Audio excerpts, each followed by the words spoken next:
All right, hey everybody. Today we're going to finish up our study of the 13 colonies and pick up with the last 9 that are remaining. So our essential questions are, what was the common theme between the Pequot War and King Philip's War? So we will discuss 2 wars today. Why were Quakers persecuted in England? Name 2 reasons. And these reasons will drive them to come to America. Okay, so we're going to talk about the 9 remaining colonies. I'm going to start with Rhode Island and someone that you've heard of before. Remember, we discussed Roger Williams as a heretic, someone who did not conform to the Puritan way of life. He was actually banished from the Massachusetts Bay Colony, and he will leave there and go to Rhode Island, where he will establish Rhode Island as a colony. So this is founded by Roger Williams in 1636. He said that the government should have no authority in religious matters. So you start to see a separation between church and state here with Roger Williams' new colony, Rhode Island. Remember, the Puritans in Massachusetts Bay, where he came from, believed that the people paid the taxes and the taxes went to the church. So money went to the church through that. So here he's going to separate the two in this new colony. He also believed in complete religious toleration of others. Again, the Puritan lifestyle he lived was definitely not tolerant of other faiths. And he thought that natives should be appreciated and paid for the land that these settlers have settled upon. So that's what he did. He purchased this property from the natives. I want to show you, well, I need to go back and show you the 13, but let me show you him real quick. Here's Roger Williams. So you need to, I always think the R in Roger goes back to the R in Rhode Island, so he's assigned to Rhode Island. Here are the 13 colonies. Here is Rhode Island.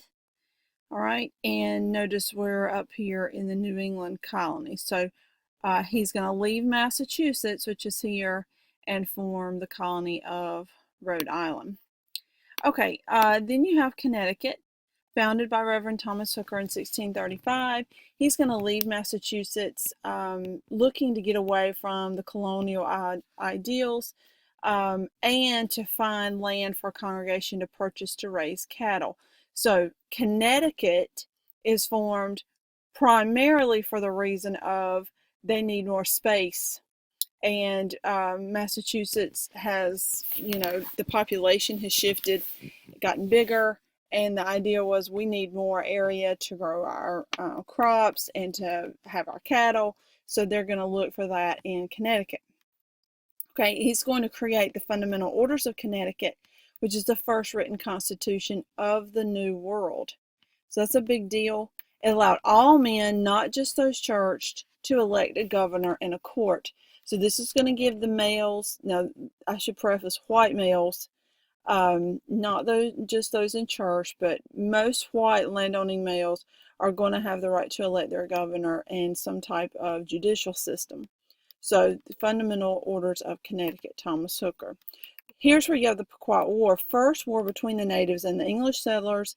This war set the stage for basically ultimate domination of this area by Europeans. So it's going to be a clash between the natives and the Europeans, and it's going to show that the natives cannot stand up to the firepower of these colonists.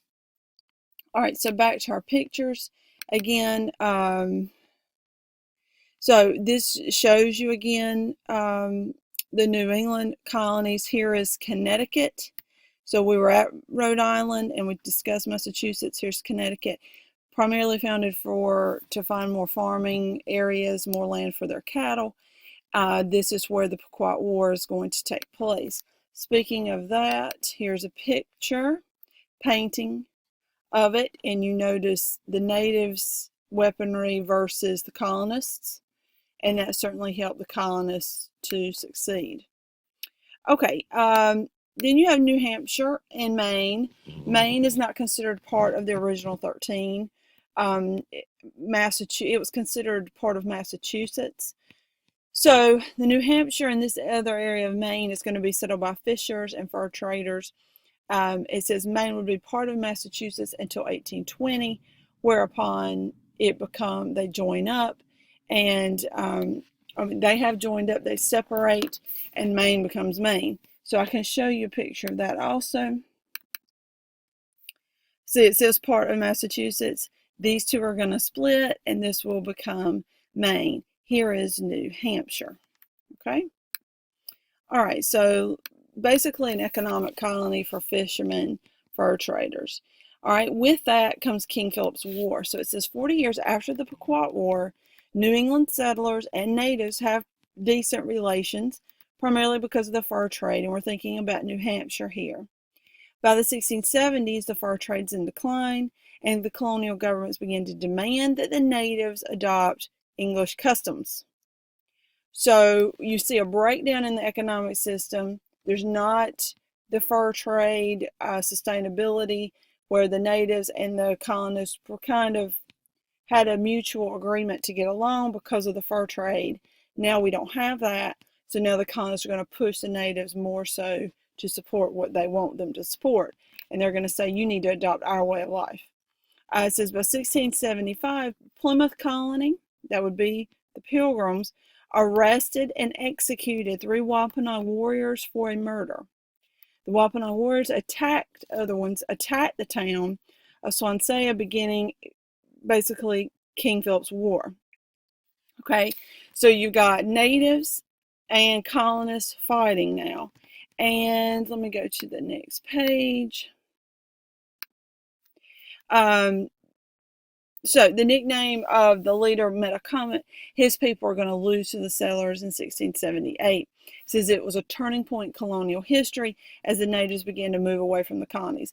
So the natives see between the Pequot War and King Philip's War, we are not going to win here. We are outnumbered, outgunned. And so they start moving a little bit more west. It's also more of a mental thing where they see this isn't working. We're being taken over. During this time, it says English lawmakers in England began to see that the colonies were a vital source of raw materials for them. And they're going to realize we can take what we want out of these colonies and we can manufacture items a lot cheaper because we've just taken the raw goods, lumber, whatever, from the colonists. And that's going to play a role too. All right, New York, Henry Hudson, I'll show you a picture of him in a minute, is going to settle this land for the Dutch, and he's going to use that land for fur trading. Okay, so he's going to settle it for the Dutch. They call it New Netherlands, and the main colony there, New Amsterdam. It says in 1663, King Charles decided to take this land from the Dutch. So the English will take it from the Dutch, and they're going to rename it New York, which is kind of interesting how New York gets its name. The English name, but originally was settled by the Dutch. Okay, here's Henry Hudson.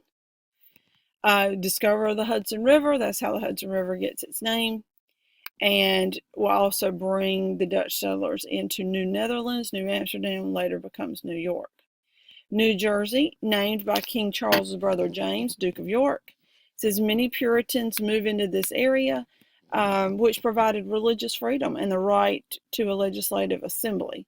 So Puritans are going to move from Massachusetts into New Jersey, again, probably for space reasons. But they like the fact that New Jersey is a little bit more lenient and provides a little bit more religious tolerance. Let me show you these places again on the map, just so we don't lose that. So now we're getting into the middle colonies. Here's New York. Here's New Jersey. Next, we're going to move to Pennsylvania. Okay, so Pennsylvania is going to be established by the Quakers. Quakers are still around today. Often they refer to themselves as Friends. If you see a church that's called something Friends Meeting, that's a Quaker church. So they are in North Carolina. Their leader at this time was William Penn. Now, William Penn has a father named William Penn, so don't get the two confused. The Quakers are a religious group. They are very different from Puritans. Don't confuse them. They believed everyone has their own inner light from God, and there's no need for a preacher. So that's definitely not like the Puritans. They rejected all political and religious authority. That's definitely not like the Puritans. So they don't want any kind of leadership in their church, a pastor or anyone like that. They do not believe taxes should be paid or service in the military should be required. Again, different from the Puritans, where the Puritans collected tax money and then used it to help fund the church. It says they do not believe any taxes should be collected at all, and they also don't believe in war, so therefore they don't believe in serving in the military. They had been persecuted in England, and I asked the question, why? Well, if you look back here, they don't believe in any kind of political authority, like a king, and they don't believe in taxes, then you can see why in England they were not liked. All right, it says Holy Experiment. Pennsylvania would offer complete political and religious freedom to people, and they believe the natives in the area should be treated fairly, much like Roger Williams in Rhode Island. They're going to name their capital city or colony Philadelphia, known as the City of Brotherly Love, as it still is today. And it says anyone could vote who owned 50 acres of land and profess faith in Jesus Christ. So you just had to be a landowner and a Christian. In 1701, Penn is going to buy additional land, and they're going to call this Delaware. So a couple pictures of that. Here is Pennsylvania, settled by William Penn and the Quakers. And here is Delaware, the land that Penn purchases. Okay. Pictures of Penn. See if you recognize this. I'm sure this is familiar to you. This is a statue of him in Philadelphia today. This was an artist rendering of him. This is on the Quaker oatmeal box. This is, in fact, a rendition of William Penn. This is who he's supposed to be representing here. Okay. All right, so William Penn, the Quaker. Here is City of Brotherly Love. This is a modern day picture. You see it's at Christmas time. People are taking photographs, and they've got this famous statue, so to speak, in the downtown. It says Love, City of Brotherly Love, Philadelphia. All right, so let's wrap it up with the very last piece here, ones you're a little bit more familiar with. All right, North Carolina, settled in 1663 as Carolina, which included today South and North Carolina. It was separated in 1712 into two colonies, North Carolina and South Carolina. North Carolina was home to a small population of poor tobacco farmers. Most of them had originated in Virginia and had sort of trickled down.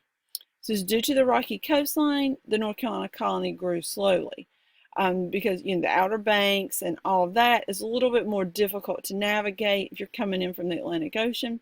It eventually began to export tobacco and naval supplies. So North Carolina is known primarily for tobacco. It's also known for poorer yeoman farmers, meaning if they had slaves, just a few, and everyone worked, including the people who owned the farm. South Carolina, what it was separated from, had a perfect climate for growing sugarcane. Sugarcane is extremely labor intensive, difficult to grow, requires a lot of heavy labor. And says Charlestown is going to be their major city. And again, South Carolina is easier to get into from the Atlantic Ocean. So you'll see the city spring up there, Charlestown. And later it's going to be one of colonial America's largest cities. Even up until the Civil War, Charleston, as we know it, is going to be one of the largest cities in the South. It says, why would its location, Charlestown, assist its growth? It's right there on the water. And so these explorers and colonists are coming in. It's easy to access. And also, if you're living in a city, and you're growing things, you're going to need ways to get things out to export. Okay, so that's that. And Georgia, settled by James Oglethorpe, where the poor from England or anyone could come to start over. So it's a poor colony.